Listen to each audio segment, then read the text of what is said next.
राजा चंद्रभान ने एक दिन अपने मंत्री शूरसेन से पूछा कि पाप की जड़ क्या होती है। शूरसेन इसका कोई संतोषजनक उत्तर नहीं दे पाया। राजा ने कहा, इस प्रश्न का सही उत्तर ढूंढने के लिए मैं तुम्हें 1 माह का समय देता हूँ। यदि दी गई अवधि में तुम सही उत्तर नहीं ढूंढ सके तो मैं तुम्हें मंत्री पद से हटा दूंगा। राजा की बात सुनकर शूरसेन परेशान हो गया। वह गांव-गांव भटकने लगा। एक दिन भटकते भटकते वह जंगल जा पहुंचा।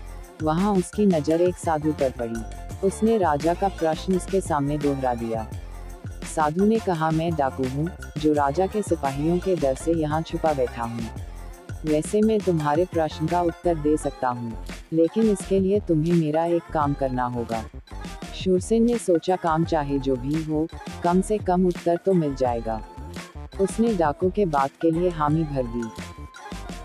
इस पर डाकू ने कहा, तो ठीक है, आज रात तुम्हें नगर सेठ की हत्या करनी होगी और साथ ही उसकी सारी संपत्ति चुराकर मेरे पास लानी होगी। यदि तुम यह काम करने में सफल हो जाते हो तो मैं तुम्हें प्रश्न का उत्तर बता दूंगा। शूरसेन लालच में आ गया। उसे अपना पद जो बचाना था। शूरसेन इसके लिए तैयार हो गया और जाने लगा। उसे जाता देख डाकू ने कहा, एक बार फिर सोच लो, हत्या व चोरी करना पाप है। शूरसेन ने कहा, मैं किसी भी हाल में अपना पद बचाना चाहता हूँ और इसके लिए मैं कोई भी पाप करने के लिए तैयार हूँ। यह सुनकर डाकू ने कहा, यही तुम्हारे सवाल का जवाब है। पाप की जड़ होती है लोभ। पद के लोभ में आकर ही तुम हत्या और चोरी जैसा पाप करने के लिए तैयार हो गए। इसी के वशीभूत होकर व्यक्ति पाप कर्म करता है। शूरसेन ने डाकू का धन्यवाद किया और महल की ओर चल दिया।